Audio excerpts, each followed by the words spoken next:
have been here for many generations, are well rooted in U.S. society, and as I said in my comments, I think that you have something to offer in terms of U.S.-Yemeni relations just by virtue of your own lives and your own experience and the experience perhaps of your parents or your grandparents or other family. And so really we're not asking you to lobby, and we're not asking you to go out there and change Yemeni policy or Yemeni positions, but I think that you do have a role to play in, as I said, in acting as a bridge between our two societies, really meeting with Yemenis, given your experience, your role in the science profession, your role at the University of Rhode Island, that you have a certain experience, that you have a certain status and a standing in the society here in the United States, that I think it's important for Yemenis to understand that you've come to the United States, that you've achieved this status, that you have this role, and to hear you speak to professors at the University of Sana'a, or to students, or to just general population about your own experiences and what it's meant, is something that would contribute a lot to mutual understanding. So we do that, I mean, on an individual basis. For example, our organization was the first to take the American ambassador in Yemen in 2005 and have him address, a student body at Sana'a University. Right. So we do a lot of this. Our organization is active both in Yemen as well as here.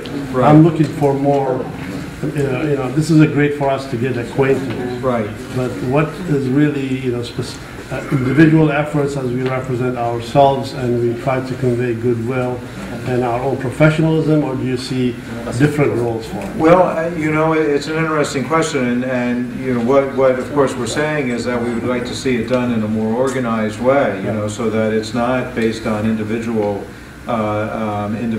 ideas or individual initiatives, but in fact that it's something that we're working on together so that we can organize and focus it. Now, since you asked, let me say that when I was in Islamabad, we organized what was called the Pakistan American Foundation, and it was a way that we took a very similar experience with Pakistani Americans and tried to structure it and try to work with it in a way so that we had participation from Pakistani Americans, from Pakistanis, from the governments, in a way that tried to use the talents and the experience and the knowledge of diaspora communities in a way that really strengthened the relationship. I mean, the people-to-people kinds of relationships that you all can have can be a huge benefit, can be a huge tool that the two societies can use. When I go in to meet, even if I go outside of the government and meet with academics or meet with students or meet with the business community, which I do, but still always the representative of the U.S. government, appropriately. I can't be anything else. But you can, and you can talk in a way that I can't, and you can share an experience that I don't have.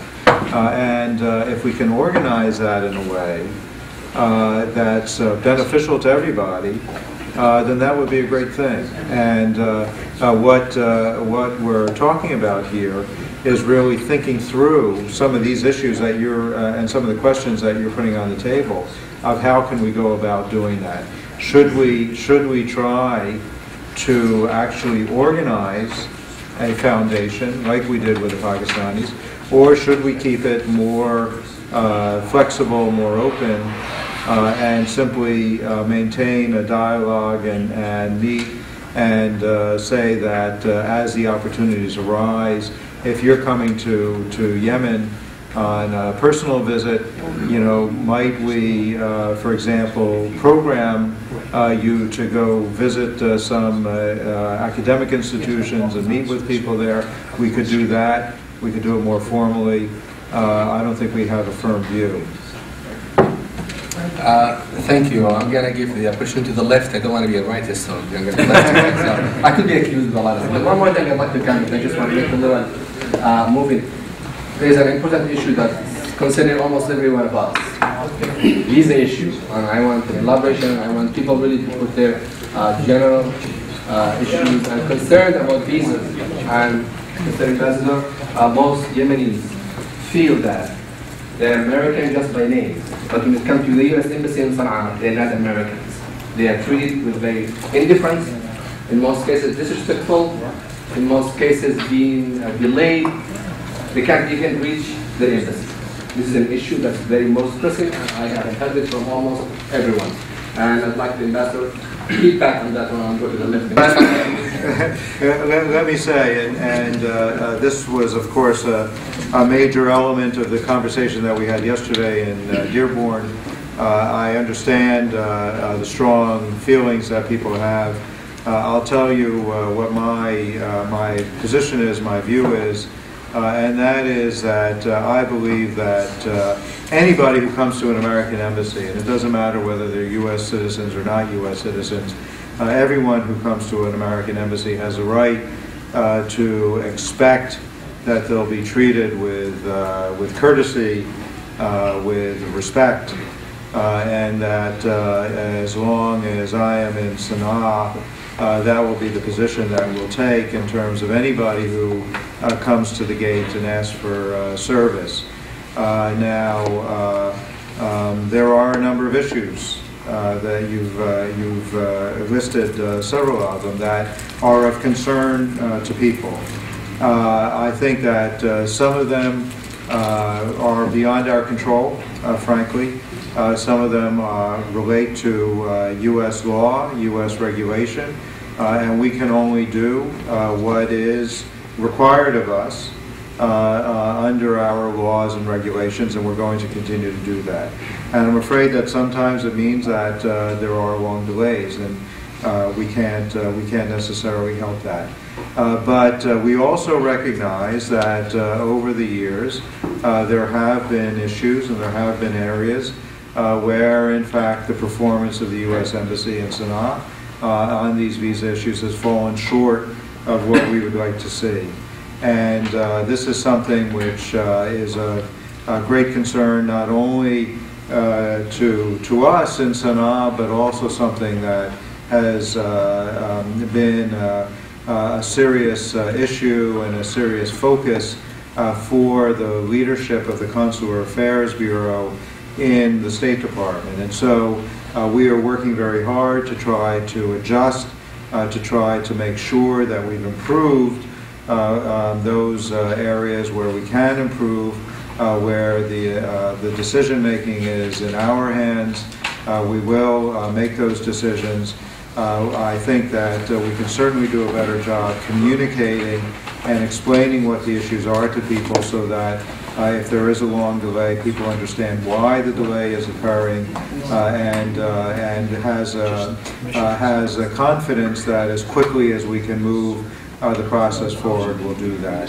So this is a commitment that we'll make on these issues, but I can't promise, and I won't promise, that all of these issues can or will be addressed. We'll do what we can, and hope that you'll understand where we can. Thank you, Mr. Nicholas. I just wanted to let you know that this is really a present issue, and we're not going to let it go. I'm sure the cost won't let it go. Please, gentlemen over here. جناب الصلاح. Can you نقاط بس الوقت غير كافي. Make it very short, please, and specific to the point. أولاً إن اليمنيين بشكل خاص والعرب بشكل عام يشعرون أن الولايات المتحدة الأمريكية تخلت عنهم منذ 4 سنوات، عندما تخلت أمريكا عن مشروعها في دعم الديمقراطية وحقوق الإنسان، وبذلك خذلت الفئات المهتمة بالتغيير، وهم الغالبية العظمى من المجتمع، وهم الحليف الحقيقي الذي يجب على الولايات المتحدة كسبه لا إقصاؤه. أنا أقصد منظمات المجتمع المدني. يعني هل نتوقع أن أمريكا تعيد النظر في دعم المنظمات الفعلية لا أشخاص، لا يعني في الوقت القريب؟ Organizations basically, and how America should actually make relationship or push for actual civil strife, not rather really being like a government cuddler and abandon, as in many cases they're pushing that. I was going to quote something, but I don't know. We're on the record. I want to be politically correct at least. So, well,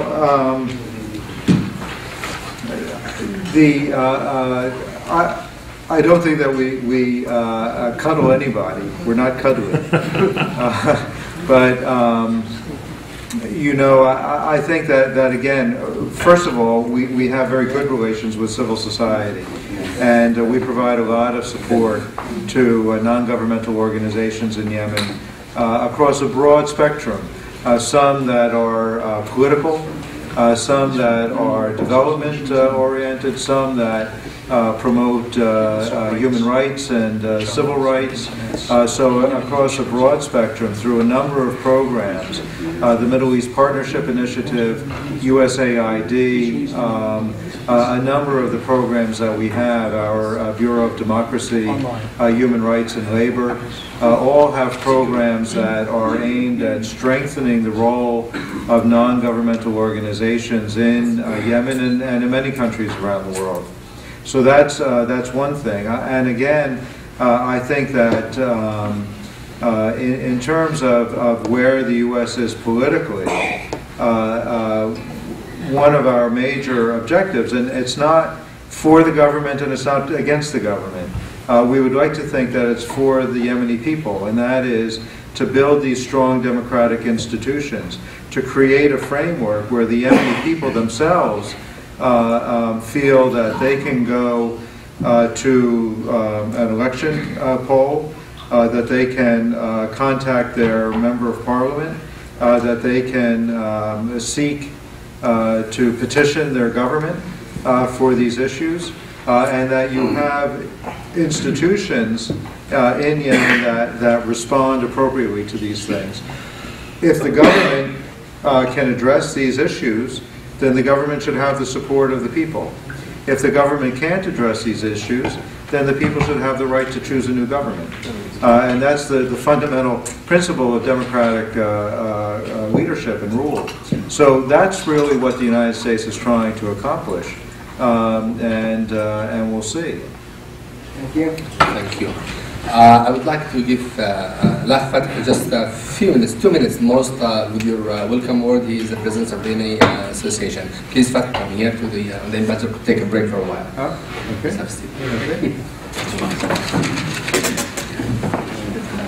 بسم الله الرحمن الرحيم.